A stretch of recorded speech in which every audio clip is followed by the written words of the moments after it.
नमस्कार, ज्ञानस्तु चैनल पर आप लोगों का स्वागत है। मेरा नाम है वरुण शर्मा और हम लोगों ने लास्ट में पॉलिटी क्लास में क्या देखा था, संसद के सत्र हमने पढ़ा था ना। तो संसद के सत्र में जो हमने लास्ट में यहाँ पर आपको ध्यान हो कि हमने विघटन लिखा था कि सत्रावसान समझा था, विघटन समझा था।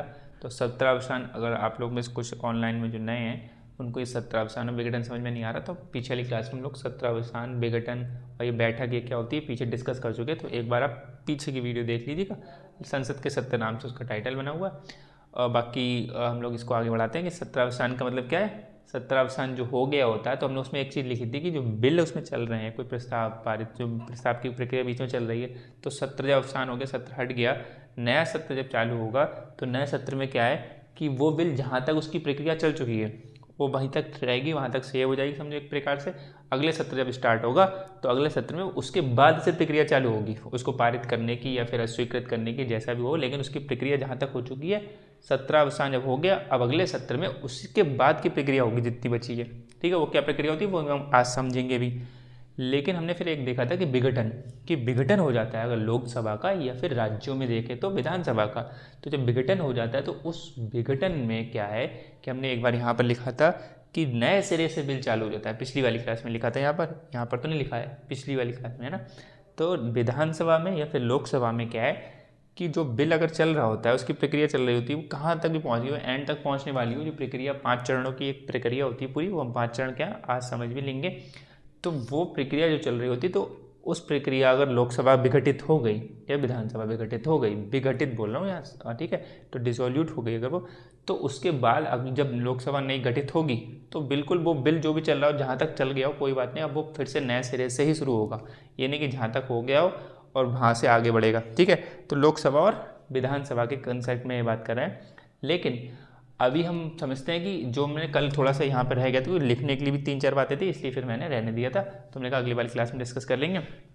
तो वही है कि विघटन होने पर भी कुछ जो बिल होते हैं वो व्यवगत नहीं होते। व्यवगत मतलब लैप्स नहीं होते या समाप्त नहीं होते, वो कौन सी कंडीशन में नहीं होते हैं वो भी समझ लेते हैं आज। तो ये वाला जो पोर्शन है इतना सा, मैं थोड़ा एक बार हटूँ, स्क्रीनशॉट ले लो आप। ठीक, ये स्क्रीनशॉट आपने ले लिया होगा और अभी इसको नहीं उतारना है ना। जब हम लोग पहले समझ लें कहाँ क्या लिखा है, उसके बाद में पूरा समझने के बाद एक दो लाइन आपस में जोड़नी होंगी तो आपस में आप जोड़ लोगे, क्योंकि ये मैंने छोटा छोटा करके लिखा है क्योंकि ताकि बोर्ड पे ज़्यादा से ज़्यादा आ जाए ना। तो ये चीज़ समझो, ये लास्ट वाली क्लास में जो हमने देखा था कि विघटन हो जाएगा, तो यहाँ पर लिखा है विघटन होने पर विधेयकों आदि पर प्रभाव, यानी कि जो विधेयक हैं, प्रस्ताव हैं, संकल्प जो बीच में चल रहे हैं उन पर क्या प्रभाव पड़ेगा अगर विघटन हो जाएगा। ठीक, चूँकि अभी हम संसद पढ़ रहे हैं तो लोकसभा की ज़्यादा बात हो रही है इसमें। तो लोकसभा में अगर लोकसभा विघटित हो जाएगी, ठीक है, तब क्या होगा तो समझो कौन कौन से बिल हैं जो व्यपगत यानी कि समाप्त यानी कि व्यपगत, इसको लैप्स भी बोलेंगे, जैसे लैप्स कहीं लिखा मिल जाए, लैप्स या फिर LAPS या व्यपगत लिखा मिल जाए या फिर समाप्त हो जाए, तो इसका मतलब बात एक ही है। तो बिल कब समाप्त होगा, तो बिल क्या होगा, तो जो बिल, ठीक है, यानी कि एक होता है ना जब कोई कानून बनाना होता है तो कानून जो बनता है, कानून पहले क्या कहलाता है, पहले विधेयक के तौर पर टेबल पे आता है, फिर विधेयक जब वो पारित हो जाता है, राष्ट्रपति की स्वीकृति एंड में मिल जाती है, 5 चरण उसकी प्रक्रिया हो जाती है, पूरी प्रक्रिया होने के बाद वो विधेयक अधिनियम बन जाता है या फिर सामान्य भाषा में उसे कानून बोलने लगते हैं। ठीक है, तो इसलिए समझो पहले तो बिल कहलाता है, तो विधेयक कहलाता है जो बिल लोकसभा में लंबित है, क्योंकि हम लोकसभा की बात कर रहे हैं, राज्यों में बात करो तो विधानसभा में। ठीक है, तो विघटित हो गई है और विघटित हो गई तो जो बिल लोकसभा में था, यानी कि अभी लोकसभा चल रही है और कोई बिल चल रहा है, उसके अंदर बिल की वो चर्चा परिचर्चा हो रही है, विचार विमर्श हो रहा है, लेकिन अगर विघटित हो गई लोकसभा, बीच में विघटन हो गया लोकसभा का, खत्म लोकसभा, अगली लोकसभा होने वाली है, तो क्या है जो लोकसभा में चल रहे होंगे जो भी बिल जो कुछ होगा तो वो सब लंबित जो हो हैं वो समाप्त हो जाएंगे। यहाँ लिखा है समाप्त और यहाँ लिखा है समाप्त नहीं। ठीक है, यानी क्या, कौन कौन किस किस कंडीशन से समाप्त होंगे, एक पहली कंडीशन में अगर लोकसभा में बिल लंबित है, अब चाहे वो, यहाँ पे एक और चीज़ आप लिख सकते हो, चाहे वो भले ही वो लोकसभा में शुरू हुआ हो, ऐसा होता है ना, बिल पहले लोकसभा में शुरू होगा उसके बाद पारित होकर राज्यसभा पहुंचता है, तो लोकसभा में चाहे वो शुरू हुआ है और लोकसभा में ही लंबित फंसा रहा तो फिर लैप्स हो जाएगा। और अगर चाहे वो राज्यसभा में शुरू हुआ था और राज्यसभा ने अपनी प्रक्रिया के दौरान जो 5 चरण की प्रक्रिया पूरी करके उसे पारित करके अब लोकसभा के पास भेजा कि भैया अब आप इस पर डिस्कस करो, तो फिर लोकसभा में आ गया, तो लोकसभा फिर पहुंचा, तो अब भी लोकसभा में, यानी कि चाहे वो LS में शुरू हुआ हो चाहे वो RS में शुरू हुआ हो, यानी कि चाहे वो लोकसभा में बिल शुरू हुआ हो, अब लोकसभा में बिल शुरू हुआ है और लोकसभा में लंबित पड़ा है, तो लोकसभा में चलते चलते और लोकसभा विघटित हो गई, खत्म, तो यानी कि वो बिल भी खत्म लोकसभा के साथ। राज्यसभा ने पारित किया, राज्यसभा ने पारित कर लिया, सब प्रक्रिया पूरी करने के बाद हमने लोकसभा के पास भेजा कि लोकसभा आप इस पर डिस्कस करो, और लोकसभा वो डिस्कस कर रही थी, लंबित था बीच में, लेकिन क्या हुआ, लोकसभा खत्म तो बिल भी खत्म, यानी कि इस प्रक्रिया में खत्म हो जाएगा। ये बात समझ में आ रही है, पहली कंडीशन। तो विघटन, और फिर क्या है, जो लोकसभा से पारित किंतु राज्यसभा में लंबित, यानी क्या, लोकसभा से तो पारित कर दिया, ये कंडीशन वो वाली नहीं है कि राज्यसभा से पारित हो गया अब लोकसभा में लंबित है, तो लोकसभा गई तो फिर समझो यहाँ पर बिल भी गया। यहाँ पर बता रहा है सेकंड वाली कंडीशन में जो लोकसभा ने पारित कर दिया है अब वो राज्यसभा में जाके लंबित है, राज्यसभा में प्रक्रिया चल रही है, उसके ऊपर चर्चा परिचर्चा चल रही है, इधर लोकसभा हो गई विघटित। अब लोकसभा खत्म हो गई तो बिल भी खत्म हो जाएगा, क्योंकि वो लोकसभा ने शुरू करा था, जो लोकसभा, अब जो राज्यसभा में जो बिल चल रहा है लंबित है और लोकसभा पारित कर चुकी है, अब लोकसभा जो पारित कर चुकी वो तो खत्म हो गई, तो इस बिल को भी खत्म ही कर दूँ, ठीक है, क्योंकि जो इस लोकसभा ने इसको पारित करा था वो लोकसभा ही गई अब, तो ये बिल भी गया जो राज्यसभा में चल रहा है। बात समझ में आ रही है। और जो राज्यसभा ने पारित करके लोकसभा में भेज दिया है, अब लोकसभा उस पर डिस्कस कर रही है, यानी एक तरीके से लोकसभा का बिल हो गया, और लोकसभा तो विघटित, तो ये बिल भी विघटित, मतलब समाप्त हो जाएगा, व्यापगत हो जाएगा, लैप्स हो जाएगा। ये दो कंडीशन है, और इन दो कंडीशन के अंदर कंडीशंस बन रही हैं, वो चीज़ समझो कि चाहे वो लोकसभा में या राज्यसभा में, एक बार पीछे करके वीडियो देख लें कि क्या है, और आप लोग समझ लो, अगर नहीं समझ में आया तो फिर से पूछो, है ना। तो ये चीज़ समझ में आ गया, ठीक है। अब देखो ये दो कंडीशन होगी, अब कौन सा बिल कब समाप्त नहीं होगा, ठीक, यानी कौन सा बिल कब समाप्त नहीं होगा, जो ये 4 कंडीशन ऐसी हैं राज्यसभा में, यानी 4 कंडीशन ऐसी हैं कि अगर विघटन होने के बाद भी वो समाप्त नहीं होगा, यानी कि जब फिर लोकसभा गठित होगी, नई लोकसभा, यहाँ पे हम क्या बात कर रहे हैं, लोकसभा जब गठित होगी अगली बार तो क्या नए सिरे से चालू होगा, तो इन दो कंडीशन में वो बिल नए सिरे से चालू होगा, ठीक है। और इन 4 कंडीशन में वो बिल वहीं का वहीं बना रहेगा, जहाँ तक प्रक्रिया पूरी हो गई वहाँ तक वो चलेगा। अगली बार क्या है, जब फिर गठित होगी लोकसभा या फिर राज्यों में विधानसभा, तब क्या है वो उसके ऊपर उसके बाद से चर्चा परिचर्चा बचेगी, और वो कौन सी परिचर्चा, वो प्रक्रिया समझते हैं वो क्या है विधेयक की पूरी, वो भी हम समझेंगे, लेकिन पहले यहाँ समझो राज्यसभा से अगर शुरू हुआ और राज्यसभा में लंबित है तो समझो भाई ये कितनी सिंपल बात है। यहाँ पर बस नॉर्मल से थोड़ा दिमाग लगाना, कॉमन सेंस की बात यही है कि कोई बिल है वो राज्यसभा में शुरू हुआ और राज्यसभा में ही लंबित पड़ा है, ठीक है, यानी राज्यसभा में शुरू हुआ और इसी में लंबित है, इस पर बात चल रही है, अभी बात चल रही है, यहाँ तक पहुँचा ही नहीं, लोकसभा हो गई विघटित, तो अभी तो यहीं पर बिल है तो कोई दिक्कत नहीं, यहाँ पर बिल है और यहाँ पर अभी वहाँ तक पहुँचा नहीं तो विघटित हो जाने दो, ये पारित कर लेगा। अब पारित कर लेगा, जब नई लोकसभा गठित होगी तब इसको भेजेगा कि भाई अब आप कर लो, ठीक है, यानी कि तब तक तो ये लैप्स थोड़ी ना हो जाएगा, क्योंकि अभी तो लोकसभा विघटित हुई और राज्यसभा तो विघटित होती नहीं है, आपको पता है स्थायी है वो, तो इसीलिए राज्यसभा में अगर कोई शुरू हुआ और राज्यसभा में ही लंबित है, ये पहली वाली कंडीशन, इस पहली वाली कंडीशन की तरह बन रही है कि लोकसभा में अगर वो आ गया, अगर यहाँ से यहाँ लिखा ना राज्यसभा से शुरू राज्यसभा में हुआ है, अगर यहाँ पे लोकसभा में शुरू हुआ होता और राज्यसभा में लंबित तो फिर समझो गया विघटित होने पे, लेकिन राज्यसभा में ही शुरू हुआ और राज्यसभा में ही अभी है तो वो बचा रहेगा, ठीक है। और अगर मान लिया हमने कि राज्यसभा में शुरू हुआ और यहाँ पे राज्यसभा से पारित कर दे, अब तो लोकसभा पास भेजना पड़ेगा, लोकसभा हो गई विघटित, तो ये कंडीशन बन जाएगी ये वाली पहली वाली कि राज्यसभा में शुरू हुआ और लोकसभा में लंबित पड़ा हुआ है तो विघटित, ठीक है। लोकसभा में अगर आ गया वो बिल तो समझो लंबित, तो लोकसभा के विघटन के साथ साथ वो बिल भी चला जाएगा, ठीक है। ये बस क्या है, राज्यसभा में शुरू हो और राज्यसभा में लंबित पड़ा हो तो पहली कंडीशन है। दूसरी कंडीशन समझो, लोकसभा और राज्यसभा से पारित हो गया, अब लोकसभा ने भी पारित कर दिया, राज्यसभा ने भी पारित कर दिया, अब चाहे भले ही वो ये लिखा है लोकसभा से पारित राज्यसभा से पारित, चाहे भले ही वो लोकसभा में शुरू हुआ फिर लोकसभा ने पारित करा और राज्यसभा ने फिर पारित करा, या राज्यसभा में शुरू हुआ राज्यसभा ने पारित करा फिर लोकसभा ने पारित करा, कैसे भी, लेकिन दोनों सदनों ने पारित कर दिया, दोनों सदनों ने पारित कर दिया, फिर राष्ट्रपति के लिए भेजा, एंड में जाता है राष्ट्रपति की स्वीकृति के पास साइन होता है उनका, तो राष्ट्रपति की स्वीकृति के लिए जब भेजा गया है, अब इस बीच में वो विघटित हो गई लोकसभा, अब लोकसभा खत्म, ठीक है, नया लोकसभा चुने जानी है, तब भी वो बिल लैप्स नहीं होगा, ठीक है। अब क्या, अब तो वही दोनों पे परिचर्चा हो गई, सबने ओके कर दिया, अब ओके कर दिया, राष्ट्रपति के पास था बस साइन होने के लिए, तो नई लोकसभा आएगी वो अलग बात है, लेकिन राष्ट्रपति उसको साइन कर देंगे, प्रक्रिया उस पर शुरू से अब नहीं होगा, इतनी लंबी बहस फिर से नहीं होगी उस पर, ठीक है।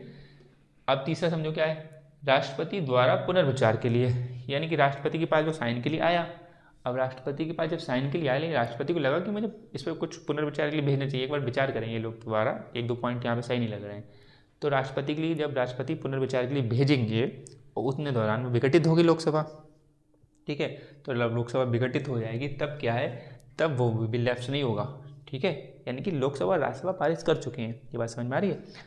तो लोकसभा और राज्यसभा जब दोनों पारित कर चुके हैं तब इस पर कोई भी बिल लैप्स नहीं होगा, यानी पुनर्विचार के लिए भेज रहे हैं तो कोई बात नहीं, भेजो पुनर्विचार के लिए। जो नई लोकसभा जब गठित होगी वो पुनर्विचार कर लेगी, उसमें संशोधन करेगी तो ठीक है, नहीं करेगी तो भी आप बात दें, ये तो हमें पता ही है कि आप उसने संशोधन करा, जो आपने बिंदु बताए उनमें संशोधन कर दिया तो ठीक है, और उसकी मर्जी नहीं करे या जैसे भी करके भेजे, वो दोबारा उन्हें वापस भेजा राष्ट्रपति के पास, तो राष्ट्रपति को साइन करने के लिए राष्ट्रपति वहाँ पर बाध्य है। ठीक है, और वो आपको आर्टिकल पता ही है। और चौथा अगली कंडीशन जो संयुक्त बैठक की सूचना, यानी कि आपको पता है जब हमने एक बार पीछे क्लास में डिस्कस करा था कि गतिरोध उत्पन्न हो जाता है।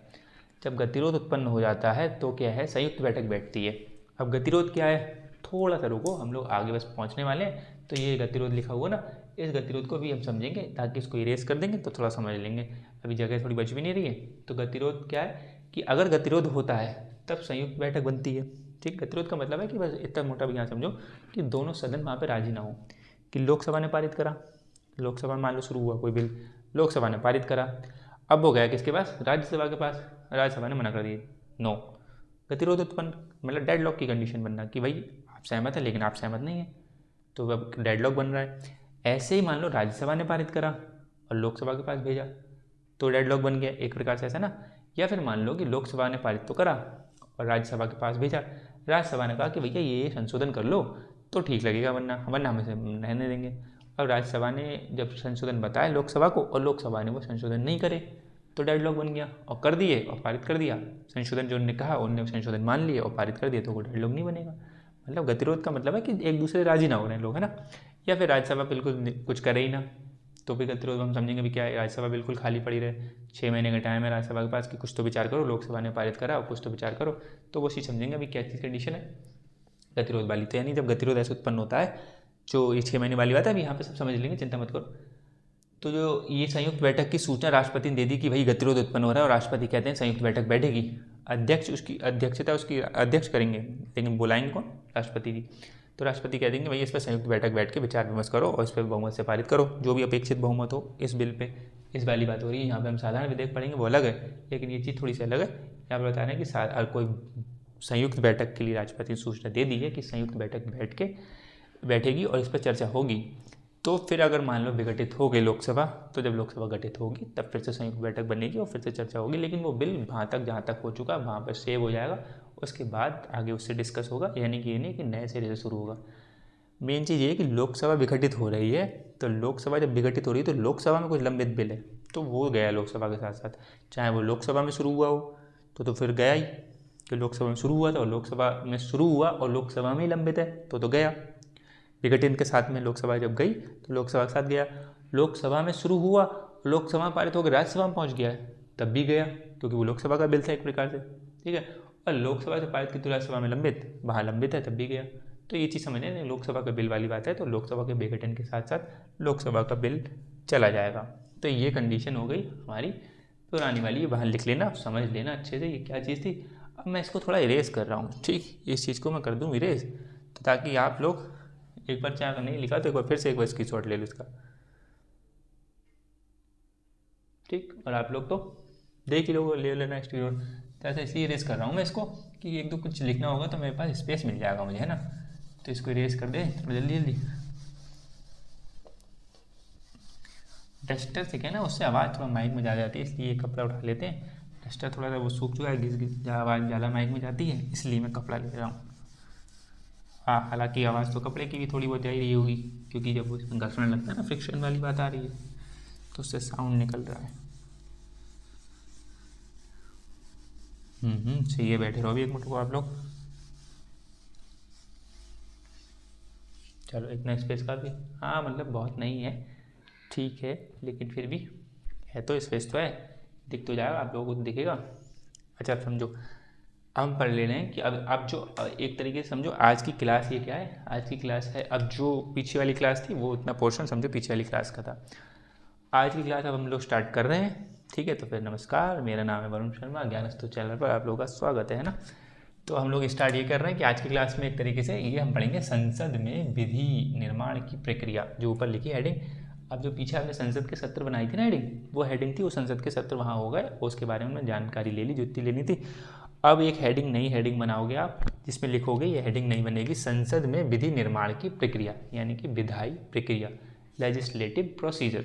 ठीक, यानी कि जो कोई कानून जो आता है ना आपके सामने भारत में कि ये कानून कल से लागू हुआ है, राष्ट्रपति जी ने साइन कर दिए हैं, या फिर इतने तारीख से लागू हुआ, जो भी, तो इस टाइम जैसे भारत की जो न्यायिक जो भारतीय दंड की संहिता ना, आईपीसी और सीआरपीसी में बहुत चीज़ें चेंज करी गई थी, तो वो लागू हो गए थे जुलाई से। ठीक, तो ऐसे करके जो कानून जो लागू होते हैं, तो वो कानून बनते कैसे, यानी कि विधायी प्रक्रिया क्या है, या फिर विधि निर्माण की प्रक्रिया क्या है, कुछ भी बोल लो इसको। ठीक है, तो उसमें एक विधेयक, जो विधेयक होते हैं, विधेयक आते हैं, पहले विधेयक होते हैं, फिर विधेयक जब पारित हो जाते हैं, तो वो पारित होकर बाद में कानून बन जाते हैं या फिर अधिनियम बन जाते हैं। ठीक है, सामान्य भाषा में से कानून बोल लेते हैं, बाकी अधिनियम लिखा होता है कि भैया ये अधिनियम है।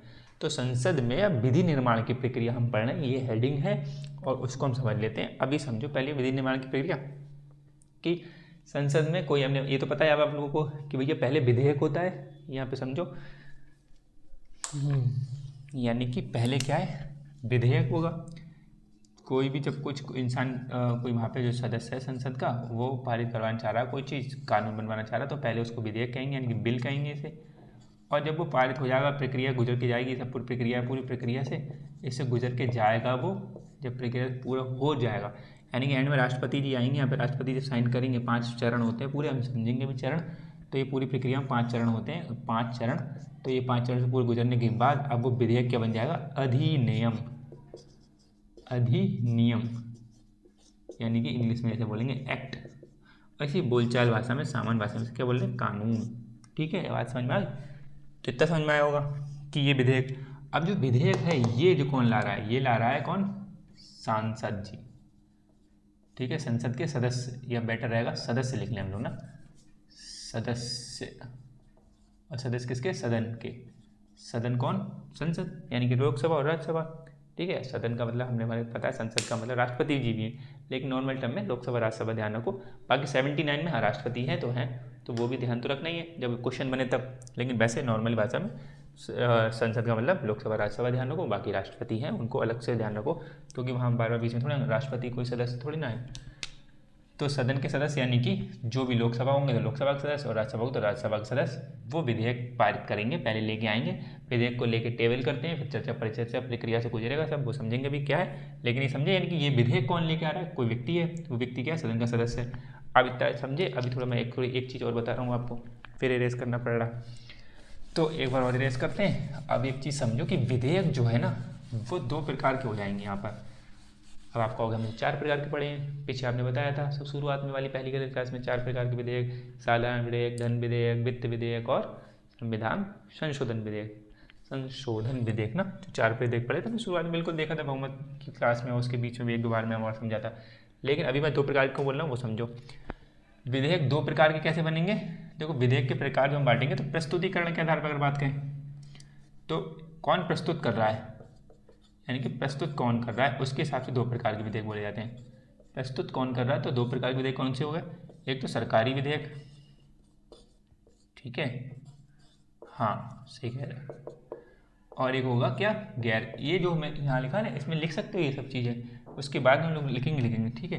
तो गैर सरकारी विधेयक, गैर सरकारी विधेयक, ठीक। अब ये क्या मतलब हुआ, ये मतलब ये हुआ कि मार कर गिरा, देखो ये क्या है, सरकारी विधेयक का मतलब क्या है, यानी कि जो मंत्री हैं, सरकार ने मंत्री बना रखे अपने, मंत्री परिषद है, उसमें मंत्री बने हुए हैं, गृह मंत्री, विदेश मंत्री, रक्षा मंत्री, वित्त मंत्री, कानून मंत्री, है ना, रेल मंत्री, ये जो मंत्री हैं, ये अपने अपने विभाग से संबंधित चर्चा परिचर्चा करके एक बिल बनवाते हैं, ड्राफ्ट बनाएंगे, वो बिल वो पारित करेंगे। तो कोई मंत्री कर रहा है, यानी कि सरकार की तरफ से हो रहा है, तो क्या बोला जाएगा, उसे सरकारी विधेयक बोला जाएगा, ठीक है। और अगर कोई मतलब दूसरा जो मंत्री नहीं है, ठीक है, इसके क्या लिखेंगे, जो मंत्री नहीं है, ऐसे लिख लो, जो मंत्री नहीं है, ठीक। अब वो जो मंत्री नहीं है, वो दल कौन सा हो सकता है, सत्ता दल से भी हो सकता है, सत्ता, और क्या बोल सकते हैं, सत्ता में नहीं है, जो सत्ता दल में नहीं, सत्ता दल से नहीं, ऐसे लिख लो। सत्ता दल से मतलब समझ रहा कि बीजेपी की वाले, उस टाइम बीजेपी गवर्नमेंट चल रही, तो बीजेपी के बहुत सारे सदस्य हैं, तो सब मंत्री थोड़ा बन जाएंगे, मंत्री परिषद में तो कुछ ही लोग मंत्री बनेंगे, तो तब भी लेकिन बीजेपी की पार्टी तो जीती हुई है। अब सदन में तो और भी लोग बैठेंगे बीजेपी के भी, जो मंत्री नहीं हैं, जिनको इस बार कुछ नहीं मिला, ठीक है। तो इसीलिए क्या है, तो हो सकता है वो भी पेश कर सकता है। अब ये जो सत्ता दल में यानी कि है तो बीजेपी का, इस टाइम बीजेपी का एग्जाम्पल इसलिए ले रहे हैं क्योंकि बीजेपी की गवर्नमेंट अभी चल रही है, ठीक है, वो सत्ता दल में। तो हालांकि हाँ ठीक है, आप कह रहे हो नंबर कम आए, वो अलग बात है उनके। तो बीजेपी, मान लो बीजेपी का वो सदस्य, यानी कि बीजेपी का वो सदस्य जो मंत्री नहीं है, ठीक है, बीजेपी का वो सदस्य जो मंत्री नहीं है वो भी बिल पेश कर सकता है। अच्छा, गैर सरकारी विधेयक को क्या बोल सकते हैं, प्राइवेट बिल भी बोल सकते हैं, प्राइवेट बिल, यानी कि ये प्राइवेट मेंबर बोलते हैं कि कोई प्राइवेट मेंबर लिखा है तो प्राइवेट बिल भी बोल सकते हैं, ठीक है। यानी कि जो सरकार का मंत्री, जो मंत्री है वो तो है मंत्री, मंत्री के इतर सब लोग क्या हो गए, प्राइवेट, ठीक। तो इसे बोलेंगे सरकारी, वही प्राइवेट, तो इसे सरकारी भी बोल सकते हैं, प्राइवेट भी बोल सकते हैं, और प्राइवेट का दूसरा नाम गैर सरकारी विधेयक भी है। ये बात समझ रहे हैं।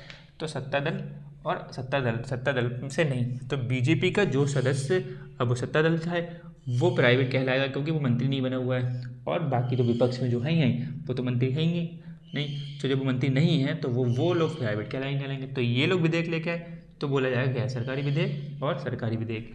तो ये हो गया प्रस्तुतिकरण के आधार पर कि प्रस्तुत कौन कर रहा है, उसके आधार पर दो प्रकार के विधेयक हो गए। बात समझ में आ रही है। अब हम समझेंगे प्रक्रिया के आधार पर। प्रक्रिया के आधार पर विधेयक 4 प्रकार के होते हैं, ठीक। तो अभी इसको यहाँ से थोड़ा सा इरेज करें, इतना लिख लिया होगा, लो एक बार देखो। यानी कि प्रस्तुत कौन कर, प्रस्तुतिकरण के आधार पर विधेयक 2 प्रकार का होगा, सरकारी विधेयक, गैर सरकारी विधेयक। यानी इसको प्राइवेट विधेयक भी बोल लिया या प्राइवेट बिल भी बोल लिया। विधेयक का बिल लिखा हो, बात एक ही है, क्योंकि विधेयक को इंग्लिश में बिल कह रहे हैं। अब सरकारी विधेयक का मतलब जो मंत्री होते हैं, जो मंत्री पेश करेंगे वो सरकारी विधेयक कहलाएंगे, जो मंत्री पेश नहीं करेंगे, जो बिल मंत्री पेश नहीं करेंगे वो गैर सरकारी विधेयक कहलाएंगे। यानी कि सत्ता दल का भी हो सकता है वो व्यक्ति और सत्ता दल से नहीं भी हो सकता है, ठीक। तो सत्ता दल का जो बीजेपी के सदस्य, टाइम की बात करें तो बीजेपी के सदस्य या और भी जो बीजेपी से इस टाइम कोलिशन में एनडीए गवर्नमेंट में जो जुड़े हैं उनके एक दो मंत्री जिनको सदस्य, मतलब वो बीजेपी दल में है तो सरकार में तो है, वो सत्ता दल में तो है, तो उनके कोई सदस्य, ठीक है। बाकी विपक्ष वाले, तो ये चीज़ समझ में आगे होगी वो आपको। आप समझो, ये हमने समझा प्रस्तुतिकरण के आधार पर 2 प्रकार के हो गए। अब इसी के नीचे मैं लिख दे रहा हूँ यहाँ पे क्या, प्रक्रिया के आधार पर। यानी कि ये एक तरीका ये हो गया, दूसरा तरीका हो गया प्रक्रिया के आधार पर, यानी कि आधार। तो आप लोग क्या समझ रहे हो अभी यहाँ पे, ठीक है ना। विधेयक हमने जो पीछे देखा ना कि विधेयक यहाँ जब बिल स्टार्ट हुआ, प्रक्रिया से गुजरा ऐसे करके और बन गया एक्ट। तो ये बिल जो कौन कौन पेश कर सकता है, तो बिल 2 प्रकार के होते हैं जब हम प्रस्तुतकरण की बात करें, और अगर प्रक्रिया के आधार पर बात करें तो बिल 4 प्रकार के हो जाएंगे ही। तो अब प्रक्रिया के आधार पर 4 प्रकार कौन कौन से थे वो समझ लेते हैं, वो आपको पता ही है। तो एक हो गया साधारण विधेयक, ऑर्डिनरी बिल, ठीक है, ऑर्डिनेंस तो अध्यादेश। साधारण विधेयक भी लिख दे रहे हैं यहाँ पे ऐसे करके। दूसरा क्या हुआ बताओ, हाँ धन विधेयक, चलो बोल लो, ठीक है, मतलब हाँ ठीक है, वित्त विधेयक, ठीक। तो बता संविधान संशोधन विधेयक, ठीक। ये 4 प्रकार के विधेयक हो गए। यानी कि अगर हम प्रक्रिया के तौर पर बात कर रहे हैं तब 4 प्रकार के विधेयक हो गए। कौन से, साधारण विधेयक, यानी कि इसकी प्रक्रिया कुछ और होगी, यानी कि इस विधेयक, जो विधेयक है ये वाला विधेयक है, अब ये चाहे सरकारी विधेयक हो, अब ये अपने आप में हो सकता है, देखो ये चाहे सरकारी विधेयक हो या कुछ हो गैर सरकारी हो, ये सरकारी गैर सरकारी ऐसे कुछ हो सकते हैं, लेकिन ये जो विधेयक है, अब चाहे इनमें से कोई सा भी हो, लेकिन इसकी प्रक्रिया कुछ अलग है, ठीक है। तो इस प्रक्रिया के आधार पर इसको साधारण विधेयक कहलाया। ये विधेयक है, इसकी प्रक्रिया कुछ अलग है पारित होने की, ठीक है, तो उसको धन विधेयक कहलाया। ये विधेयक है, इसमें कुछ विशेषताएं, प्रक्रिया अलग है तो इसको अलग बोला। और ये विधेयक है संविधान संशोधन विधेयक, तो इसकी प्रक्रिया या विशेषताएं कुछ अलग अलग हैं, इसलिए प्रक्रिया के आधार पर 4 प्रकार के विधेयक हो गए। ये बात समझ में आ रही है ना, साफ की बिल्कुल साफ, ठीक है। ऐसे बोलते हैं ना माइंड में या माइंड से साफ, तो माइंड में क्लियर है या फिर माइंड से क्लियर है, तो वो समझना है आपको कि माइंड से क्लियर करना है या माइंड में क्लियर करना है। ये चीज़ समझ में आ गई। तो अब देखो सरकारी विधेयक समझ में आ चुका है, गैर सरकारी समझ में आ चुका है। अब हमें समझना है कि अब ये साधारण विधेयक क्या होता है, ये क्या भला है। तो साधारण विधेयक समझो। अब तो आज की क्लास हमारी किस पर रहने वाली है, साधारण विधेयक पर। एक एक करके हम विधेयकों को समझेंगे, ठीक समझ लेते हैं कि अब जो आपके 4 विधेयक हो गए, आपने जहाँ तक आपने लिखा होगा, अब आपको लिखना है ये, इसलिए मैंने बोला था वो स्क्रीनशॉट ले लिया, उसको लिख लिया। अब इतना लिखोगे, उसके बाद में ये लिखोगे समझने के बाद, है ना, जहाँ पर ऐड ऑन करना होगा तो वहाँ ऐड कर लोगे, इसलिए मैं बोल रहा हूँ कि थोड़ा इसलिए बाद में लिखा करेंगे हम लोग। और मैं बीच में भी ऐसे लिख सकता हूँ, पढ़ते जैसे भी लिख रहे तो टाइम लग रहा है नहीं लग रहा है, इसलिए ऑनलाइन वालों क्या है हम लोग पहले लिख देते हैं तो ताकि आप लोगों को सहूलियत रहे कि बीच में लिखेंगे तो थोड़ा टाइम टेकिंग ज़्यादा हो जाएगा। और अगर आपको वैसे पसंद है कि बीच में लिख लिख के ऐसे पढ़ाऊँ, जैसे अभी लिखा था ऐसे करके ना, तो वैसे भी तो फिर थोड़ा लंबा, थोड़ा और बढ़ जाएगा घंटा। तो अभी क्या लिखा हुआ जल्दी जल्दी बोल दिया, आपको समझा दिया। अगर आप वैसे चाह रहे हैं तो हम लोग वैसे डिस्कस कर लेंगे, ठीक है। क्यों? अगर क्योंकि इसमें एक कमी है ना कि हम जब लिख देते हैं तो आपको थोड़ा छोटा दिखता होगा, क्योंकि मैंने यहाँ कॉम्पैक्ट कर रखा है, इसको ऐसे कर रखा है, इसको दबा रखा है। और अगर जब बिल्कुल मेरे पास पूरा बोर्ड होगा तो लिखा आराम से बड़ा बड़ा करके, फिर इरेज करा, फिर लिखा, और बाद में कभी पैनल आ गया तो पैनल पे तो फिर बार बार कितनी भी स्क्रीन चेंज करो, ठीक है। तो अभी फ़िलहाल अभी बोर्ड है तो अभी बोर्ड से ही काम चला लें हम लोग, है ना। तो यहाँ पे समझते हैं कि ये साधारण विधेयक क्या है, ठीक। अब आपको पहली आइडिया यानी कि जो विधेयक है 4 प्रकार के, उस अभी इसी के अंदर चल रहा है सब कुछ, ये मेन हेडिंग ये बनेगी एक तरीके से चैप्टर टाइप में, ठीक है। तो साधारण विधेयक आप समझ लेते हैं, ये साधारण विधेयक क्या है, ठीक, यानी कि ऑर्डिनरी बिल क्या है। तो पहले इसके बारे में जानकारी ले लेते हैं। तो ये क्या है समझो मोटा मोटा। देखो, इसकी कोई परिभाषा नहीं लिखी हुई है संविधान में कि साधारण बिल किसे कहेंगे। है तो पड़ा हुआ कि भैया एक विधेयक है जैसे साधारण बिल या फिर साधारण विधेयक, जो भी शब्द मैं बोल दूँ बात एक ही है, ठीक है। तो उस परिभाषा इसमें नहीं, वैसे उचित तो क्या है हिंदी बोलेंगे तो विधेयक बोलें, लेकिन हिंदी में भी बिल वैसे लिखा चल रहा है, ये लिखा ना तो ऐसे बिल लिखा हुआ मिल सकता है। इसकी परिभाषा नहीं है। अब इसकी परिभाषा नहीं तो इसको पहचानेंगे कैसे? तो कोई बात नहीं, इसकी परिभाषा नहीं है तो हमें पता चल गया कि इसको पहचानने का तरीका हमें पता चल गया कि हम पहचान लेंगे कौन सा विधेयक साधारण विधेयक है। देखो, इसकी परिभाषा तो नहीं है साधारण विधेयक की, धन विधेयक की परिभाषा है, वित्त विधेयक की परिभाषा दी गई है, और संविधान संशोधन विधेयक की परिभाषा दी गई है। इन सब के आर्टिकल हम लोग आगे पढ़ते रहेंगे, ठीक है। 110, 117 और 368 तो आर्टिकल जो हैं इनके संबंधित, तो इन आर्टिकल्स में, इन अनुच्छेदों में इनकी परिभाषा बताई गई है। इनकी परिभाषा बताई गई है तो हम कह देंगे जो विधेयक, ठीक है। अब वो कोई मतलब ये ला रहा है अलग ला रहा है, सरकारी विधेयक और गैर सरकारी विधेयक अलग बात है। हम कह रहे हैं कि जो विधेयक, ये जो विधेयक है हमारे हाथ में मान लो, तो ये जो विधेयक संविधान धन विधेयक नहीं है, जो विधेयक वित्त विधेयक नहीं है, उसकी परिभाषा के हिसाब से जो विधेयक संविधान संशोधन विधेयक नहीं है, वो विधेयक क्या कहलाएगा? साधारण विधेयक। यानी कि परिभाषा तो नहीं है इसकी, लेकिन इसको हम पहचान तो सकते हैं। तो पहचानने का हमारे पास तरीका क्या है कि जो विधेयक, वो पहला वाला, दूसरा धन विधेयक नहीं है, वित्त विधेयक नहीं है और संविधान संशोधन विधेयक नहीं है, तो इनमें से जो विधेयक, ये तीन में से कोई नहीं है, तो विधेयक अल्टीमेटली क्या बन जाएगा? साधारण विधेयक, यानी कि ऑर्डिनरी बिल। ओके, तो इनमें इन लोगों की परिभाषा लिखी है, इन विधेयक की परिभाषा लिखी है, ठीक है। तो आप किसी भी सदन में, आप ये पहली वाले क्लियर होगी बात, परिभाषा नहीं है लेकिन इसको पहचानने का तरीका हमारे पास है। किस विधेयक को सर आप कैसे पूछे किस विधेयक को साधारण विधेयक कहेंगे, तो परिभाषा तो है नहीं कि भैया जहाँ पर ये बात हो उस वाली बात को साधारण में, जैसे अब हम लोग अब पढ़ेंगे आगे कि धन विधेयक की परिभाषा दी गई है कि जब ऐसे ऐसा संबंधित वित्त से व्यय से संबंधित कोई बात हो रही हो, वित्त विधेयक को समझेंगे, संविधान संशोधन समझेंगे कि भाई कोई संविधान में कोई उपबंध को चेंज करने की बात होगी, उसमें जोड़ने घटाने की बात हो रही है, तो वो संविधान संशोधन विधेयक है, ऐसे करके है। उनकी परिभाषा दी गई लेकिन इसकी परिभाषा नहीं दी गई साधारण विधेयक की, तो हम अल्टीमेट अपने आप ही समझ लेंगे कि जो विधेयक इन तीनों में से कोई नहीं है तो वो साधारण विधेयक है। ये बात अब आपको समझ में आ गई होगी। 2-3 मिनट अच्छे खासे खर्च कर लिए इस पर, समझो अगला वाला दूसरा सब पॉइंट समझो। किसी भी सदन में, यानी कि चाहे लोकसभा में और राज्यसभा में, सदन में मतलब होता है ना सदन के किसी भी सदन, जो संसद है उसके किसी भी सदन में, चाहे लोकसभा में पेश हो चाहे राज्यसभा में, यानी कि ये दोनों में लोकसभा में पेश कर सकते हैं साधारण विधेयक बिल या फिर राज्यसभा में साधारण विधेयक। ये बात सिंपल आ गई। लेकिन अभी आगे समझ तो, राष्ट्रपति की सिफारिश इसमें क्या जरूरी नहीं है, ये ध्यान रखना। अभी आगे हम देखेंगे विधेयक आएंगे तो उसमें राष्ट्रपति की सिफारिश ज़रूरत होगी किसी कुछ विधेयक में, लेकिन इस वाली विधेयक में तो ऐसे करके स्टेटमेंट बनेंगे। ये जो पॉइंट लिखे इंपॉर्टेंट पॉइंट्स हैं, इनको ध्यान रखना कि राष्ट्रपति की सिफारिश, यानी कि ये बिल लाने के लिए आपको राष्ट्रपति की सिफारिश की जरूरत नहीं है, ठीक है। तो राष्ट्रपति की सिफारिश की ज़रूरत नहीं है, ठीक। अब लेकिन यहाँ पर एक अपवाद लिख लो आप, अगर लिखना चाहो तो, जैसे अपवाद कब है? जब आर्टिकल 3, हालांकि हम लोगों ने नहीं पढ़ाया भी है ना आर्टिकल 3, मैंने पीछे वाली क्लास में पढ़ाया था, लेकिन पीछे वाली क्लास में मतलब आपकी जो चल रही है यूट्यूब पे या फिर आप लोग चल रहा है, आप लोगों ने दूसरे को पढ़ाया था। तो लेकिन आर्टिकल 3 हम लोग क्योंकि आगे पहुँच गए ना, अब हम लोग आगे पढ़ेंगे आर्टिकल 3, 4 ये सब लोग पढ़ेंगे हम लोगों ने आर्टिकल 12 से स्टार्ट करा, संविधान मतलब फंडामेंटल राइट से, हम भी इसको भी पढ़ेंगे भी क्या है। तो इसमें समझो आर्टिकल 3 में क्या है, नए राज्य के, क्योंकि वो आगे आ जाएगा इसलिए, अगर नए राज्य के निर्माण, अगर नए राज्य का निर्माण करना है तो वो देखो साधारण विधेयक में आता है, क्योंकि न तो नए राज्य का निर्माण करना है तो न धन वाली बात ही हो रही है, न धन विधेयक है, न वित्त विधेयक है, न संविधान संशोधन वाली विधेयक बात हो रही है। तो इसका मतलब नए राज्य का निर्माणवाद की बात हो रही है, तो इसको साधारण विधेयक बात हो जाएगी यहाँ पे, वो हम समझेंगे कि क्या है प्रक्रिया। अभी थोड़ा रहने देते हैं यहाँ पर, क्योंकि लंबा निकल जाएगा, एक दो चीज़ और ध्यान आ गई तो फिर बहुत लंबा निकल जाएगा। इतना ध्यान रखो कि राष्ट्रपति की सिफारिश ज़रूरत नहीं है, इसमें यहाँ पर राष्ट्रपति की सिफारिश जरूरत नहीं, लेकिन अगर वो साधारण विधेयक नए राज्य के निर्माण वाला विधेयक हुआ तो राष्ट्रपति की सिफारिश की जरूरत पड़ जाएगी। बात समझ आ रही है। अब बात यहाँ पर क्या है, आर्टिकल 3, तो आर्टिकल 3 में नए राज्य के निर्माण वाली जो बात है, ठीक, वो भी हम समझे विस्तार से पढ़ेंगे आगे। ये बात समझ में आ रही है।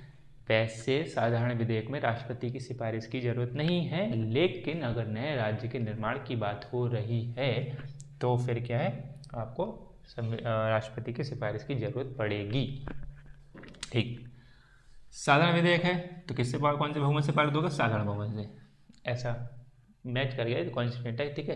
बाकी हो सकता है कि दूसरा बहुमत भी डाल सकते थे, लेकिन साधारण विधेयक को साधारण बहुमत, और साधारण बहुमत आप बार बार याद रख लो, ठीक है। ये बहुमत के प्रकार की जो हमने पहली क्लास समझी थी वो ये समझी थी, क्योंकि बार बार आएगा बीच में। साधारण बहुमत का मतलब, हाँ मतलब ठीक से ही समझो भाई, हाँ ठीक कह रहा हूँ, लेकिन ऐसा समझो कि उपस्थित और मतदान करने, अगर ये टर्म बोल दो तो अच्छा रहेगा ना। उपस्थित और मतदान करने वालों का बहुमत, कि कितने उपस्थित हैं और कितने लोगों ने मतदान करा। मान लो 100 उपस्थित हैं, 100 में से लेकिन 80 लोग मतदान कर रहे हैं, 20 लोग नहीं करना चाह रहे हैं, तो 100 में से जो 80 ने मतदान करा, अब हमें 80 का देखना। अगर 100 के 100 मतदान करते तो उनका बहुमत कितना हो जाता, 51 हो जाता। अब 100 में से 80 ने मतदान करा है तो उसका बहुमत कितना होगा, यानी कि 41। तो 80 का 40 हुआ था, और उसका एक और ज़्यादा कर लो, तभी तो बहुमत बोला। तो यानी कि अब क्या है, जैसे क्या है, उपस्थित मतदान का मतलब क्या, उपस्थित है 100 लोग, उपस्थित है कितने 100 लोग, और मतदान करा कितने लोगों ने, 80 लोगों ने। तो वैसे तो 100 लोग आए उस सदन में बैठे हुए, लेकिन 80 लोग मतदान करते, यानी कि 41, यानी कि 100 जो लोग आए थे उस 100 में से अगर 41 लोग भी एक तरफ हो जाएं तो वो साधारण बहुमत से पारित हो जाता है, ठीक है। हालांकि वो 20 लोग तो यहाँ जो 20 लोग तो बैठे रहे उन्हें डाला नहीं, तो मत डालो, उसका मतलब क्या है, तब भी आपको ऊपर लागू होगा वो, ठीक है। तो इसमें उपस्थित और मतदान करने वालों का बहुमत कहलाएगा क्या, हाँ साधारण बहुमत, ठीक है। बाकी हमने आगे प्रभावी बहुमत समझा, तो प्रभावी बहुमत भी साथ में समझा, उसके बाद में हमने विशेष बहुमत समझा, विशेष प्रकार के जो बहुमत, उसके बाद में क्या समझा, हाँ ठीक है। ये सब बहुमत जो पढ़े उसको याद रख लेना।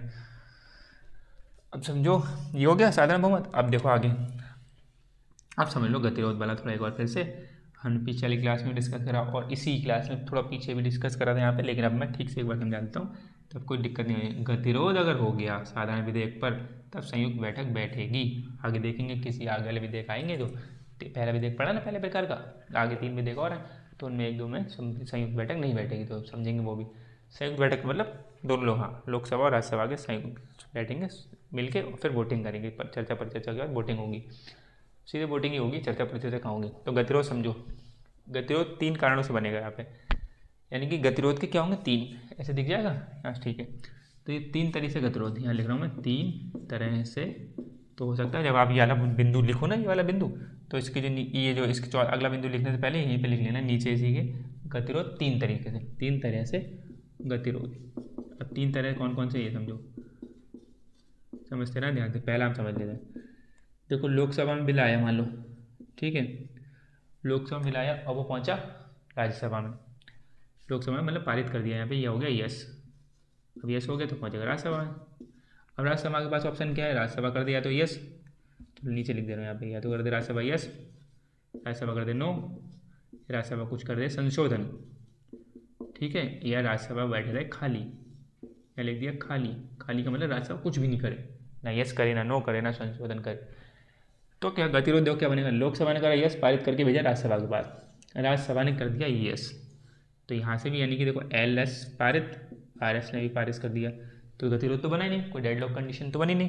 तो इसका मतलब अभी तो कोई दिक्कत नहीं। अब गतिरोध क्या होगा, गतिरोध अब होगा जब मान लो यहाँ पर इनने करा नो, तो इनने नो करा, तो यानी कि एल एस ने करा यस, आर एस ने करा नो, तो हो गया गतिरोध, पहली कंडीशन का गतिरोध, ठीक है। अब क्या है, एल एस ने करा यस और राज्यसभा के पास गया, आर एस के पास गया, आर एस ने कहा कि भाई संशोधन करो कुछ, संशोधन का मतलब कुछ बिंदु बताया कि भाई इसमें संशोधन कर लो तब हम पारित कर देंगे, तो इन्हें संशोधन करके भेज दिया आर एस के पास। अब ये पहली कंडीशन भी हो गया। अब दूसरी कंडीशन समझो कि एल एस ने पारित करा, ठीक है, आर एस ने करा संशोधन, ये लिखा संशोधन, आर एस ने करा संशोधन कि भाई ये संशोधन कर दो। अब बात आ गई फिर से एल एस के पास, एल एस के पास आया, अब एलएस इस संशोधन पे, जो संशोधन के लिए बात आई, एलएस इस संशोधन पे, यानी कि लोकसभा इस संशोधन पे क्या करे, अगर यस कर दिया लोकसभा ने कि भाई आपने संशोधन भेजे, हमें मंजूर है, अब पारित कर देते हैं, तो एलएस ने तो पारित कर ही दिया था पहले, और राज्यसभा ने कहा संशोधन करो, तो एलएस ने लोकसभा ने कर दिया संशोधन कर दिया, लो आपकी मान ली हमने, तो दोनों लोग राजी हो गए, तो कोई दिक्कत नहीं, तो कोई गतिरोध नहीं बना। लेकिन लोकसभा ने कहा कि भैया हमने पारित करा, राज्यसभा ने कहा कि हम संशोधन मांग रहे हैं, इसमें ये संशोधन करो। अब लोकसभा कहा नहीं मैं नहीं करूँगा, मतलब मैं का मतलब बहुत सारे लोग नहीं करेंगे लोकसभा, हमने भेजा, हमने हमारा बिल है, हमने जैसे भेजा सही था, अगर हमें संशोधन करना होता तो पहले ने बदल लेते, हम संशोधन नहीं करेंगे, यानी कि हम कहेंगे नो, तुम्हारा संशोधन नहीं करेंगे, तो गतिरोध बन गया, तो ये गतिरोध हो गया, ठीक है। यानी कि पहला गतिरोध क्या था, पहला गतिरोध था जब लोकसभा ने कहा यस और राज्यसभा ने कहा नो, तो गतिरोध पहली बार कंडीशन बना।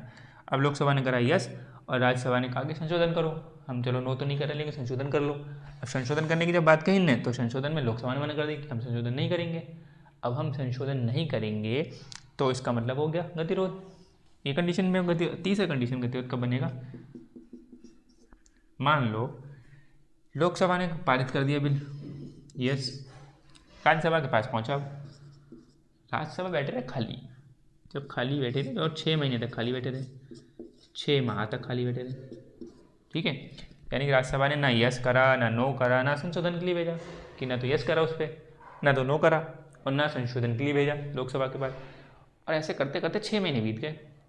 अब जब 6 महीने बीत गए, इन्हें कुछ करे नहीं, तो 6 महीने तक तो कोई दिक्कत नहीं, और 6 महीने के बाद वो स्वतः अपने आप ये बोला जाएगा गतिरोध हो गया, अब कि लोकसभा ने कुछ एक्शन नहीं लिया तो गतिरोध, ठीक है। यानी 3 कंडीशन पे गतिरोध हुआ, लोकसभा ने कोई बिल पारित करा, राज्यसभा के पास भेजा, तो राज्यसभा के पास 4 ऑप्शन होते हैं, यस का, नो का, संशोधन का, खाली बैठे रहने का, कुछ मत करो, ठीक है।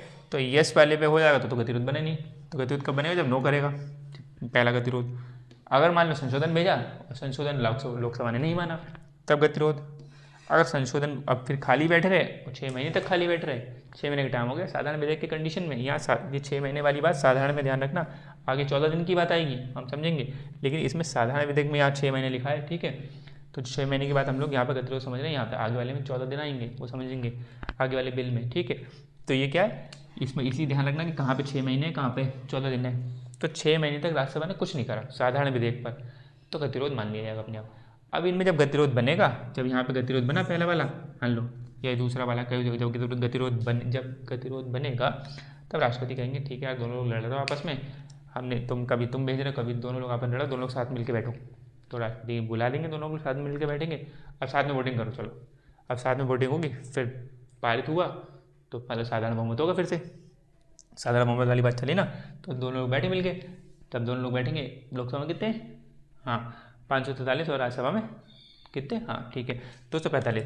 तो अभी इसे मैं इरेज करूँ, एक बार देख लो, ठीक है, हाँ फोटो ले लो, और आप लोग स्क्रीनशॉट ले लो एक बार, थोड़ा इसको इरेज कर दें। तो अब देखो जैसे क्या इतना कर दे रहे हैं, जैसे लोकसभा में कितने 543 और प्लस ये 245, अब मान लो सबके सब बैठ गए तो अलग बात है, ये मान लो सबके सब ना भी आए, संयुक्त बैठक में 500 यहाँ बैठे, यहाँ के बैठे, और इसके प्लस 200 इसको मान लें, ऐसे कर ले रहे हैं, तो 500 और 200 कितने 700 लोग बैठे संयुक्त बैठक में, संयुक्त बैठक की बात कर रहे हैं कि संयुक्त बैठक हुई, अगर सब बैठ जाए तो अलग बात है, 543 के बैठ जाए, 245 उसके बैठे, कोई बात नहीं, लेकिन हम मान के चलना उपस्थित और मतदान वाला साधारण बहुमत का मतलब यही है।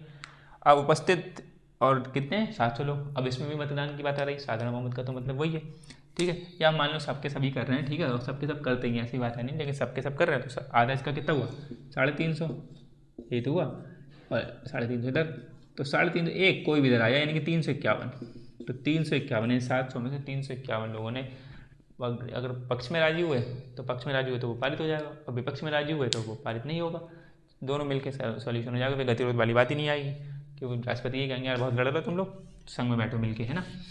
ये बात समझ में आ गई होगी ना गतिरोध वाली। अब आगे कभी गतिरोध हो तो समझ लेना, आपस में नहीं, ऐसे गतिरोध हो, ठीक। तो अब यहाँ पे एक चीज़ समझो कि ये थोड़ा सा कहीं पे लिखा मिल जाए तब की भाषा है, ऐसा आएगा नहीं क्वेश्चन में, ऑप्शनल वाले क्वेश्चन में, ऑप्शन वाले में, लेकिन कहीं पे लंबा क्वेश्चन बना स्टेटमेंट वाला, तो वहाँ पे ऐसा हो सकता है कि साधारण विधेयक के संदर्भ में लोकसभा और राज्यसभा सिद्धांतता तो बराबर हैं, ठीक है, किंतु व्यवहार में लोकसभा की शक्ति ज़्यादा प्रतीत होती है क्या, ऐसे कर पूछ लिया ये कथन सही है गलत है, या कुछ ऑप्शन बना दिए इसमें, ठीक है। तो ये देखो साधारण विधेयक के संबंध में लग तो रहा है कि लोकसभा सिद्धांतता, तो जो सिद्धांत चल रहा है ना, मतलब जो लिखा हुआ है, भाषा लिखी हो, उसके हिसाब से तो हमें लग रहा है कि लिखा है सिद्धांतता लोकसभा बराबर राज्यसभा, यानी कि सिद्धांतता तो ये दोनों बराबर लग रहे हैं। कैसे बराबर लग रहे हैं कि भाई लोकसभा में भेजा, बिल शुरू हुआ, उनने पारित करा, राज्यसभा में भेजा, राज्यसभा ने गतिरोध कर दिया, संयुक्त बैठक बना लो। राज्यसभा ने संशोधन के लिए गई, लोकसभा ने संशोधन बना कर दिया, गतिरोध हुआ, संयुक्त बैठक बना लो, ठीक है। या फिर 6 महीने तक राज्यसभा ने कुछ नहीं कही, तब ऐसी बात हुई। या मान लो राज्यसभा ने, अगर राज्यसभा में कोई बिल शुरू हुआ, राज्यसभा में बिल शुरू हुआ, उन्होंने लोकसभा के पास भेजा, फिर गतिरोध हुआ, ये सेफ कंडीशन बनेगी। फिर गतिरोध हुआ तो फिर बैठ बना हुआ, मतलब दिख रहा है कि बराबर बराबर है, कि चाहे लोकसभा भेजे चाहे राज्यसभा भेजे, तो बराबर वाली बात है, दोनों एक जैसी तो दिख रहे हैं, ठीक है, कोई कंडीशन नहीं दिख रही। लेकिन व्यवहार में अगर हम बात करें तो व्यवहार में लोकसभा यहाँ दिख रही है LS ग्रेटर देन RS, ठीक है। तो LS is greater than RS, मतलब लोकसभा बड़ी है। क्यों व्यवहार में क्यों बड़ी है वो समझो, क्योंकि हमें तो पीछे का डीप समझना ना, तो इसलिए समझो ये पीछे की बात क्या है। तो देखो व्यवहार में समझो कि लोकसभा जो है ना क्यों बड़ी है RS से, वैसे समझ में आगे बराबर है तो, क्योंकि सिद्धांत के हिसाब से, कागजी के हिसाब से बराबर, लेकिन असलियत में समझते हैं लोकसभा कितने सदस्य हैं 543, और इधर कितने हैं 245। ऐसे मत समझो कि बड़ा है ये तो बड़ा है, ठीक है। ऐसे भी एक तरीके से बात भी ठीक निकली कि 543 नंबर बड़ा है तो ये बड़ा है, और असल में नंबर की बात आती है कि क्या है कि 500 सॉरी, कि मान लिया अब जब दोनों लोग मिलके बैठेंगे, संयुक्त बैठक होगी, तो संयुक्त बैठक में जब दोनों लोग मिलके बैठेंगे, अब मिलके बैठे, हमने देखा कि दोनों मिलके बैठे और 700 लोग आ गए मान लो दोनों में से, ठीक है। अब इस पर संयुक्त बैठक होगी, तो इसका मतलब है 351 लाने हैं इसमें से। अब देखो 351 लाने हैं, 543 हैं लोकसभा के, अगर 351 एक जगह राजी हो गए तो ये 245 कुछ भी नहीं कर पाएगा। मान लो 245 no no no no no करें, और इसमें से खाली 351, और बल्कि इसमें से थोड़े लोग इधर भी चले जाए, मान लो थोड़े लोग मिल जाए, 351 खाली रहे इसमें लोकसभा के, 351 यस कर दें, बाकी उधर मिल जाए, जाके जाओ 245 संग में, तब भी पारित नहीं होगा। पारित या ना पारित अगर ये 351 जो कहेंगे यस या नो तो वही होगा। तो इसलिए यानी लोकसभा अगर यस कह रही किसी बिल पे, तो इसलिए समझो जो गैर सरकारी विधेयक या और जो सरकारी विधेयक, समझा कि सामान्यतः जो प्रस्ताव कौन से पारित होते हैं, कभी बात आए कि तो सामान्यतः प्रस्ताव यानी कि जो विधेयक है वही पारित होते हैं जो मंत्री लेके आते हैं, ठीक है, ये पारित होते हैं। और गैर सरकारी विधेयक सामान्य पारित होते ही नहीं है, ठीक है। ये समझो कोई गैर सरकारी विधेयक लेके आएगा, और गैर सरकारी विधेयक सरकार का कोई दूसरा सदस्य सरकार का लेकर, तो अलग बात है, बना सरकार का मंत्री लेके आएगा। अब विपक्ष का कोई व्यक्ति लेके आ रहा है, मंत्री कहेंगे लेके आओ, मंत्रिपरिषद कहेगी लेके आओ। अब अगर राज्यसभा में लेके आया तो आने दो लोकसभा में आएगा, हम कर देंगे गतिरोध, हम पारित ही नहीं करेंगे क्योंकि हमारे पास बहुमत ज़्यादा है, साधारण बहुमत वाली बात तो है ना। तब भाई बहुमत है तभी तो सरकार बनाई है, अब बहुमत है जब सरकार बनाई है तो बहुमत पे साधारण बहुमत भी दिखाओ आप। साधारण बहुमत से सरकार बन रही है एक तरीके से, सरकार का मतलब किसका है, 100 में से 51 वोट मिल जाए सरकार बना लो, तो 100 में से 51 वोट कर दो तो साधारण बहुमत पारित, यही तो बात है। तो वही चीज़ है कि राज्यसभा में शुरू हुआ, लेके आओ लोकसभा में, हम पारित ही नहीं होने देंगे, प्राइवेट कोई करेगा तो पारित नहीं होने, गतिरोध होगा। अब गतिरोध होगा तो संयुक्त बैठक बनाओ, अब संयुक्त बैठक बैठोगी, संयुक्त बैठक बैठेगी तो उसमें वही नंबर देखा जाएगा, ये साधारण बहुमत देखा जाएगा, तो नंबर तो हमारा ज़्यादा है ही, लोकसभा वाले लोग ज़्यादा हैं और लोकसभा में हमारा बहुमत है, तो लोकसभा मना कर देगी वो बिल को, क्योंकि प्राइवेट सदस्य ने कराई है टेबल, तो इसीलिए वो मना कर देंगे। अब मना कर देंगे तो इसलिए वो बिल पारित ही नहीं होगा, आई बात समझ में। तो इसलिए जो गैर सरकारी सदस्य कुछ लेके आते हैं वो पारित नहीं होते सामान्यतः, बस इसीलिए लेके आते हैं कि सरकार पे थोड़ा उनकी जो नीतियों पे दबाव बना रहा है, कि बस लेके आए, थोड़ा सा चर्चा हो जाए कि बस पता चले हम भी हैं ऐसे करके वही बिल लेके आए, पारित नहीं होना है, पता है उन्हें भी, बस क्या है सरकार पे दबाव बन जाए, थोड़ा समझ लो कि भाई हमको जैसे बिल लेके आए, पढ़ लो उनमें 1-2 लाइनें समझ में आ जाए, एक प्रकार का बिल तय है, बाकी पारित नहीं होना। पारित कौन से बिल होते हैं, यही पारित होते हैं। अच्छा यही पारित होते हैं, इसमें एक चीज़ समझ लो कि ये क्या है कि इनको मंत्रिपरिषद को त्यागपत्र भी देना पड़ सकता है, अगर कोई मंत्री बिल लेके आया और वो पारित नहीं हुआ मान लो, ठीक है, यानी कि मंत्री बिल लेके आ रहा है और वो पारित नहीं हुआ साधारण बहुमत से, साधारण विधेयक की बात कर रहे हैं हम लोग, तो साधारण विधेयक वाला जो विधेयक है और वो मंत्री लेके आ रहा है, और अगर वो पारित नहीं हो पाया क्योंकि साधारण बहुमत की जरूरत थी, और साधारण बहुमत तो आपके पास है सरकार बनाने के लिए, और अगर साधारण बहुमत से ही आप वो बिल पारित नहीं करा पा रहे हो, इसका मतलब है मंत्रिपरिषद को त्याग देना पड़ सकता है यहाँ पर साधारण विधेयक के संबंध में, ये चीज़ ध्यान रखना, ठीक है क्या। हाँ मंत्रिपरिषद को त्याग, अभी देखेंगे मंत्रिपरिषद को कहाँ त्याग देना पड़ सकता है, वो अविश्वास विश्वास प्रस्ताव तो है, 1-2 जगह और देना पड़ेगा, निंदा प्रस्ताव वाला समझेंगे अभी, तो यहाँ पर ये समझो बस यही मंत्रिपरिषद को त्याग पत्र देना पड़ सकता है, ठीक है, अगर साधारण विधेयक जो बिल ये विधेयक है ये पारित नहीं हो पाया मंत्री लेके आए तो। ठीक, तो यहाँ पर प्रक्रिया के आधार पर ये समझ लिया। अब यहाँ पर आ जाओ वापस फिर से, तो ये समझ में आ रहा है कि सिद्धांतता तो ठीक लग रहा है, बराबर बराबर लग रहा है, लेकिन व्यवहार में लोकसभा बड़ी दिखती है और है दिखती का मतलब यहीं पे। तो प्राइवेट कोई सदस्य लेके आएगा, गतिरोध कर देंगे, वो गतिरोध कर देंगे, फिर संयुक्त बैठक जब मिल के बैठेंगे दोनों लोग, तो लोकसभा दिखा देगा, लोकसभा मना कर देगी भाई नहीं तो नहीं। और अगर मान लो मंत्री लेके आ रहे हैं, तो मंत्री लेके आ रहे हैं कोई बात नहीं, पहले राउंड में पारित हो जाएगी, लोकसभा में लेके आया मंत्री, पारित करा, और राज्यसभा ने भी पारित कर दिया, तो ठीक है, तो पारित हो गया चुपचाप। लेकिन राज्यसभा मान लो बहुमत नहीं है सरकार का, राज्यसभा ने मना कर दिया, तो गतिरोध हो गया, दोनों लोग मिलके बैठो, और मिलके बैठोगे तो लोकसभा में ज़्यादा है संख्या और लोकसभा पारित कर देगी, तो पारित हो गया एक प्रकार से, है ना। तो इसीलिए व्यवहार में इसकी शक्ति ज़्यादा है, समझ में आ रहा है, व्यवहार सिद्धांत वाली बात।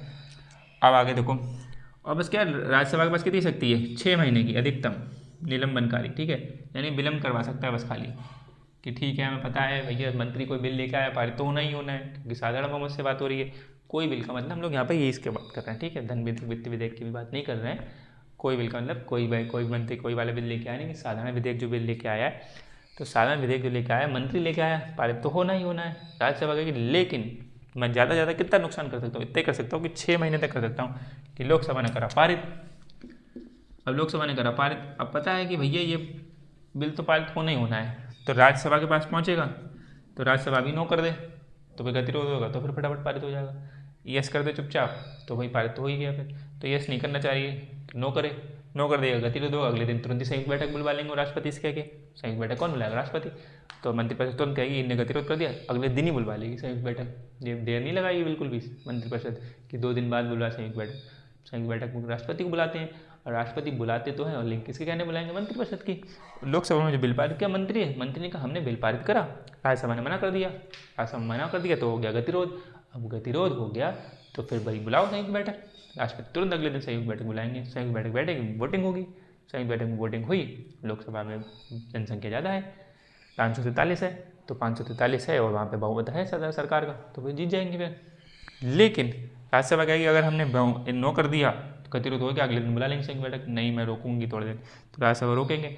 राज्यसभा जब रोकेगी तो राज्यसभा ज़्यादा ज़्यादा कितना रोक लेगी, फिर वो संशोधन के लिए भेजेगी, तो संशोधन के लिए मना कर देंगे तो फिर गतिरोध हो जाएगा, तो संशोधन के लिए भी नहीं भेजेंगे।